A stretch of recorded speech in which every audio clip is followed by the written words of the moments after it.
வணக்கம் நண்பர்களே, smart பெர்மிஸ் YouTube சேனலுக்கு உங்களை அன்புடன் வரவேற்கிறேன். இன்றைய பாடத்தில் நாம் வாகனம் ஓட்டும்போது மிகவும் முக்கியமான 2 விஷயங்களை பார்க்கப் போகிறோம். ஒன்று, டெம்ப்ஸ்டு ரியாக்ஷன், அதாவது ரியாக்ஷன் டைம், எதிர்வினை நேரம். இரண்டாவது, டிஸ்டன்ஸ்டு செக்யூரிட்டி, அதாவது பாதுகாப்பு இடைவெளி. இந்த 2 விஷயங்களையும் சரியாக புரிந்து கொண்டால் கோடு டெ லா ரூட் பரீட்சைக்கு மட்டுமல்லாமல் நிஜமாக வாகனம் ஓட்டும்போதும் மிகவும் பயனுள்ளதாக இருக்கும். அதனால் கடைசி வரை கவனமாக பாருங்கள். பகுதி 1, டெம்ப்ஸ்டு ரியாக்ஷன் என்றால் என்ன? முதலில் டெம்ப்ஸ்டு ரியாக்ஷன் என்றால் என்ன என்பதை புரிந்து கொள்வோம். நாம் வாகனம் ஓட்டிக்கொண்டிருக்கிறோம் என்று வைத்துக்கொள்வோம். நமக்கு முன்னால் செல்லும் வாகனம் திடீரென்று பிரேக் போடுகிறது. அதை நமது கண்கள் பார்க்கின்றன. நமது மூளை அந்த தகவலை புரிந்து கொள்கிறது. பிறகு ஆபத்து, நானும் பிரேக் போட வேண்டும் என்று முடிவு செய்கிறோம். அதன் பின்னர்தான் நமது கால் பிரேக் பெடலை அழுத்துகிறது.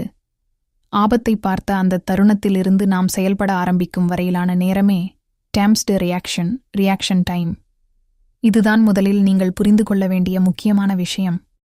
பகுதி 2 வகையான ரியாக்ஷன் டைம். ரியாக்ஷன் டைம் எல்லா நேரத்திலும் ஒரே மாதிரியாக இருக்காது. நமது பாடத்தில் இது 2 வகையாக பிரிக்கப்பட்டுள்ளது. 1, டெம்ப்ஸ்டு ரியாக்ஷன் சிம்பிள், அதாவது சிம்பிள் ரியாக்ஷன் டைம். 2, டெம்ப்ஸ்டு ரியாக்ஷன் காம்ப்ளெக்ஸ், அதாவது காம்ப்ளெக்ஸ் ரியாக்ஷன் டைம். இப்படி 2க்கும் என்ன வித்தியாசம் என்று பார்ப்போம். பகுதி 3, டெம்ப்ஸ்டு ரியாக்ஷன் சிம்பிள். முதலில் டெம்ப்ஸ்டு ரியாக்ஷன் சிம்பிளி. ஒரு சாரதி நல்ல உடல் மற்றும் மனநிலையில் இருக்கிறார். அவருடைய கவனம் முழுவதும் டிரைவிங்கில் இருக்கிறது. அவருக்கு ஒரே ஒரு தகவலை மட்டுமே புரிந்து கொண்டு அதற்கு ஒரே ஒரு நடவடிக்கையை செய்ய வேண்டியுள்ளது. அப்போது அவரது ரியாக்ஷன் வேகமாக இருக்கும். உதாரணமாக, நீங்கள் வாகனம் ஓட்டிக்கொண்டிருக்கிறீர்கள். முன்னால் இருக்கும் வாகனத்தின் பிரேக் லைட் எரிகிறது. நீங்கள் அதை பார்க்கிறீர்கள். உடனே பிரேக் போடுகிறீர்கள். இங்கே அதிகமான தகவல்களை ஆராய வேண்டிய அவசியம் இல்லை. ஒரு ஸ்டிமுலஸ், அதற்கு ஒரு ரெஸ்பான்ஸ். இதைத்தான் டெம்ப்ஸ்டு ரியாக்ஷன் சிம்பிள் என்று சொல்கிறோம். பகுதி 4, டெம்ப்ஸ்டு ரியாக்ஷன் காம்ப்ளெக்ஸ். அடுத்தது மிகவும் முக்கியமானது, டெம்ப்ஸ்டு ரியாக்ஷன் காம்ப்ளெக்ஸ். இங்கே சாரதியின் மூளை அதிகமான தகவல்களை ஒரே நேரத்தில் ப்ராசஸ் செய்ய வேண்டியிருக்கும். உதாரணமாக, நீங்கள் ஒரு பரபரப்பான சாலையில் வாகனம் ஓட்டுகிறீர்கள். முன்னால் ஒரு வாகனம் இருக்கிறது. பக்கத்தில் ஒரு சைக்கிளிஸ்ட் இருக்கிறார். ஒரு பெடஸ்ட்ரியன் சாலையை கடக்கத் தயாராக இருக்கிறார். டிராஃபிக் சிக்னல் இருக்கிறது. அதே நேரத்தில் நீங்கள் எந்த டைரக்ஷனில் செல்ல வேண்டும் என்பதையும் கவனிக்கிறீர்கள். இப்போது உங்கள் மூளைக்கு ஒரே ஒரு தகவல் இல்லை, பல தகவல்கள் வருகின்றன. அவற்றில் எது முக்கியம்? எதில் ஆபத்து இருக்கிறது? என்ன நடவடிக்கை எடுக்க வேண்டும் என்பதை மூளை ஆராய வேண்டும். தகவல்கள் அதிகமாகும்போது அதை ப்ராசஸ் செய்வதற்கும் அதிக நேரம் தேவைப்படும். இதைத்தான் டெம்ப்ஸ்டு ரியாக்ஷன் காம்ப்ளெக்ஸ் என்று புரிந்து கொள்ளுங்கள். மேலும் டிரைவிங்கில் மட்டும் முழு கவனமும் இல்லாமல் இருப்பது அல்லது நீங்கள் ஒரு பிகினர் டிரைவராக இருப்பது போன்ற காரணங்களாலும் மனச்சுமை அதிகமாகலாம். பகுதி 5, இதிலிருந்து நாம் என்ன கற்றுக்கொள்ள வேண்டும்? நண்பர்களே, இங்கே ஒரு எளிமையான விஷயத்தை நினைவில் வைத்துக் கொள்ளுங்கள். குறைவான தகவல், விரைவான ரெஸ்பான்ஸ். அதிகமான தகவல், ரெஸ்பான்ஸ் எடுக்க அதிக நேரம். அதனால்தான் வாகனம் ஓட்டும்போது நமது முழு கவனமும் சாலையில் இருக்க வேண்டும். பகுதி 6, டிஸ்டன்ஸ்டு செக்யூரிட்டி. இப்போது 2வது முக்கியமான பகுதிக்கு வருகிறோம். டிஸ்டன்ஸ்டு செக்யூரிட்டி, பாதுகாப்பு இடைவெளி. நமக்கு முன்னால் செல்லும் வாகனத்துக்கும் நமது வாகனத்துக்கும் இடையில் போதுமான இடைவெளி இருக்க வேண்டும். ஏன்? முன்னால் செல்லும் வாகனம் திடீரென்று வேகத்தை குறைக்கலாம் அல்லது திடீரென்று நிறுத்தலாம். அப்போது நாம் கலீஷனை தவிர்ப்பதற்கு போதுமான இடைவெளி இருக்க வேண்டும். வேகம் அதிகரிக்கும்போது தேவையான பாதுகாப்பு இடைவெளியும் அதிகரிக்கும். பகுதி 7, முக்கியமான 2 செகண்ட்ஸ் ரூல். இங்கே மாணவர்கள் அனைவரும் நினைவில் வைத்துக் கொள்ள வேண்டிய முக்கியமான விதி, குறைந்தபட்சம் 2 செகண்ட்ஸ்.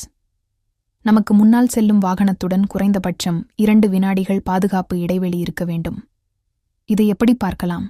மிகவும் சுலபம். நீங்கள் சாலையின் ஓரத்தில் ஒரு அடையாளத்தை தேர்வு செய்யுங்கள். உதாரணமாக, ஒரு மரம், ஒரு டிராஃபிக் சைன், இல்லைன்ஸ் வேற ஒரு நிலையான அடையாளம்.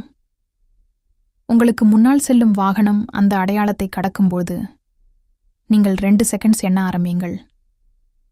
உங்கள் வாகனம் 2 செகண்ட்ஸ் முடிவதற்கு முன்பே அந்த இடத்தை அடைந்துவிட்டால் நீங்கள் முன்னால் இருக்கும் வாகனத்திற்கு மிகவும் அருகில் செல்கிறீர்கள். உங்கள் சேஃப்டி டிஸ்டன்ஸ் போதுமானதாக இல்லை. எனவே இடைவெளியை அதிகரிக்க வேண்டும். பகுதி 8, 2 செகண்ட்ஸ் எப்போதும் போதுமா? இங்கேதான் ஒரு முக்கியமான விஷயம் இருக்கிறது, இல்லை. இந்த 2 செகண்ட்ஸ் என்பது மினிமம், குறைந்தபட்சம். அதுவும் உலர்ந்த சாலை மற்றும் நல்ல வானிலை போன்ற சிறந்த கண்டிஷன்ஸை அடிப்படையாகக் கொண்டது. அதனால் எல்லா சூழ்நிலையிலும் நான் 2 செகண்ட்ஸ் வைத்திருக்கிறேன், போதும் என்று நினைக்கக்கூடாது. பகுதி 9. எப்போது டிஸ்டன்ஸ்டு செக்யூரிட்டி அதிகரிக்க வேண்டும்? சில சூழ்நிலைகளில் பாதுகாப்பு இடைவெளியை நாம் கட்டாயமாக அதிகரிக்க வேண்டும். உதாரணமாக ப்ளூயி, மழை, நேஜ், பனி, வெர்க்லா, சாலையில் உறைந்த பனி, ப்ரூயார்ட், மூடுபனி, நுயி, இரவு நேரம், விசிபிலிட்டே ரேட்வித், பார்வை தெளிவு குறைவாக இருப்பது, ஏட்டாதுலா ஷோசே, சாலையின் நிலை மோசமாக இருப்பது. மேலும் சாரதிக்கு ஃபட்டீக், சோர்வு அல்லது ஸ்ட்ரெஸ், மன அழுத்தம் போன்ற காரணங்களும் இருக்கலாம். இப்படியான சூழ்நிலைகளில் நாம் என்ன செய்ய வேண்டும்? வேகத்தை குறைக்க வேண்டும். அதே நேரத்தில் டிஸ்டன்ஸ்டு செக்யூரிட்டியை அதிகரிக்க வேண்டும். இரண்டையும் ஒன்றாக நினைவில் வைத்துக் கொள்ளுங்கள். Reduce speed, increase safety distance. பகுதி 10. ஆட்டோ ரூட்டில் டிஸ்டன்ஸ்டு செக்யூரிட்டி. ஆட்டோ ரூட்டில் வாகனம் ஓட்டும்போது பாதுகாப்பு இடைவெளி மிகவும் முக்கியமானது. ஏனென்றால் அங்கு வாகனங்கள் அதிக வேகத்தில் செல்கின்றன. 130 km/h வேகத்தில் செல்லும்போது பாடத்தில் குறிப்பிடப்பட்டுள்ளபடி வலது பக்கத்தில் இருக்கும் 2 வெள்ளை ரோட் மார்க்கிங்ஸ் பாதுகாப்பு இடைவெளியை மதிப்பிட உதவும். அதனால் முன்னால் இருக்கும் வாகனத்திற்கு மிகவும் அருகில் சென்று ஓட்ட வேண்டாம். வேகம் அதிகமானால் தேவையான சேஃப்டி டிஸ்டன்ஸும் அதிகமாகும். பகுதி 11. டனல் பாதுகாப்பு இடைவெளி. டனல்களிலும் பாதுகாப்பு இடைவெளியை காட்டுவதற்கான மார்க்கிங்ஸ் இருக்கலாம். சில டனல்களில் சாலையில் ஷெவ்ரான்ஸ் அல்லது லைன்ஸ் இருக்கலாம். பக்கவாட்டில் ப்ளூ லைட்ஸ், டியோட்ஸ் ப்ளூஸ் இருக்கலாம். அப்படியான இடங்களில் 2 வாகனங்களுக்கும் இடையில் 2 ப்ளூ டியோட்ஸ் இடைவெளி வைத்திருக்க வேண்டும் என்று பாடத்தில் குறிப்பிடப்பட்டுள்ளது. சில இடங்களில் இந்த இடைவெளி 150 மீட்டர்ஸ் வரை இருக்கலாம். எனவே டனலில் செல்லும்போது அங்குள்ள ரோட் மார்க்கிங்ஸ் மற்றும் இண்டிகேஷன்ஸை கவனமாக பின்பற்றுங்கள். பகுதி 12. சட்டம் என்ன சொல்கிறது? பிரான்சின் கோட் டெ லா ரூட் ஆர்டிகல் R4122 படி 2 வாகனங்கள் ஒன்றன்பின் ஒன்றாகச் செல்லும்போது முன்னால் செல்லும் வாகனம் திடீரென்று வேகத்தை குறைத்தாலோ அல்லது நிறுத்தினாலோ கலிஷன் ஏற்படாமல் இருக்க பின்னால் செல்லும் சாரதி போதுமான பாதுகாப்பு இடைவெளியை வைத்திருக்க வேண்டும். அந்த மினிமம் சேஃப்டி டிஸ்டன்ஸ் என்பது வாகனம் குறைந்தபட்சம் 2 செகண்ட்ஸில் பயணிக்கும் தூரத்திற்கு சமமானதாக இருக்க வேண்டும். மேலும் அக்ளோமெரேஷனுக்கு வெளியே 3 டன்ஸை விட அதிகமான எடையுள்ள அல்லது எவல் மீட்டர்ஸை விட நீளமான சில வாகனங்கள் ஒரே வேகத்தில் ஒன்றன்பின் ஒன்றாகச் செல்லும்போது குறைந்தபட்சம் 50 மீட்டர்ஸ் பாதுகாப்பு இடைவெளி குறிப்பிடப்பட்டுள்ளது. பகுதி 13. ஒரு சிறிய பரீட்சை கேள்வி. இப்பொழுது உங்களுக்கு ஒரு கேள்வி. நீங்கள் வாகனம் ஓட்டிக்கொண்டிருக்கிறீர்கள். மழை பெய்கிறது. விசிபிலிட்டி குறைவாக இருக்கிறது. உங்களுக்கு முன்னால் ஒரு வாகனம் செல்கிறது. நீங்கள் என்ன செய்ய வேண்டும்? A. முன்னால் இருக்கும் வாகனத்திற்கு அருகில் செல்ல வேண்டும். B. அதே வேகத்தில் தொடர்ந்து செல்ல வேண்டும். C. வேகத்தை குறைத்து பாதுகாப்பு இடைவெளியை அதிகரிக்க வேண்டும். சரியான பதில் C. வேகத்தை குறைத்து டிஸ்டன்ஸ்டு செக்யூரிட்டியை அதிகரிக்க வேண்டும். பகுதி 14. இன்றைய பாடத்தின் சுருக்கம். சரி நண்பர்களே, இன்றைய பாடத்தில் நாம் என்ன கற்றுக்கொண்டோம்? டெம்ப்ஸ்டு ரியாக்ஷன் என்பது ஒரு தகவல் அல்லது ஆபத்தை உணர்ந்ததிலிருந்து அதற்கான நடவடிக்கையை ஆரம்பிக்கும் வரையிலான நேரம். டெம்ப்ஸ்டு ரியாக்ஷன் சிம்பிள், குறைவான தகவல், எளிமையான ரெஸ்பான்ஸ்.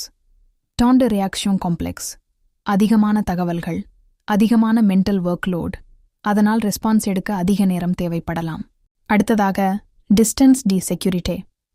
முன்னால் செல்லும் வாகனத்துடன் குறைந்தபட்சம் 2 செகண்ட்ஸ் பாதுகாப்பு இடைவெளி வைத்திருக்க வேண்டும். ஆனால் மழை, பனி, மூடுபனி, இரவு, விசிபிலிட்டி குறைவு, சாலை நிலை மோசமாக இருப்பது போன்ற சூழ்நிலைகளில் 2 செகண்ட்ஸ் என்பது போதும் என்று நினைக்கக்கூடாது. வேகத்தை குறைத்து பாதுகாப்பு இடைவெளியை அதிகரிக்க வேண்டும். நண்பர்களே, டிரைவிங் என்பது ஸ்டீரிங் பிடித்து வாகனத்தை இயக்குவது மட்டுமல்ல, ஆபத்தை முன்கூட்டியே உணர்ந்து அதற்கு எதிர்வினையாற்றுவதற்கு நமக்கு போதுமான நேரத்தையும் இடத்தையும் உருவாக்கிக் கொள்வதுதான் பாதுகாப்பான டிரைவிங். அதனால்தான் டெம்ப்ஸ்டு ரியாக்ஷனை புரிந்து கொள்ளுங்கள். டிஸ்டன்ஸ்டு செக்யூரிட்டியை மதியுங்கள். குறைந்தபட்ச 2 செகண்ட்ஸை நினைவில் வைத்துக் கொள்ளுங்கள். சூழ்நிலை மோசமாக இருந்தால் வேகத்தை குறையுங்கள், இடைவெளியை அதிகரியுங்கள். இந்த பாடம் உங்களுக்கு பயனுள்ளதாக இருந்தால் ஸ்மார்ட் பெர்மிஸ் யூடியூப் சேனலை சப்ஸ்கிரைப் செய்யுங்கள். வீடியோவை லைக் செய்து டிரைவிங் கற்றுக்கொண்டிருக்கும் உங்கள் நண்பர்களுக்கும் ஷேர் செய்யுங்கள். மற்றும் ஒரு பயனுள்ள பாடத்தில் உங்களை சந்திக்கிறேன். நன்றி நண்பர்களே. பாதுகாப்பாக வாகனம் ஓட்டுங்கள்.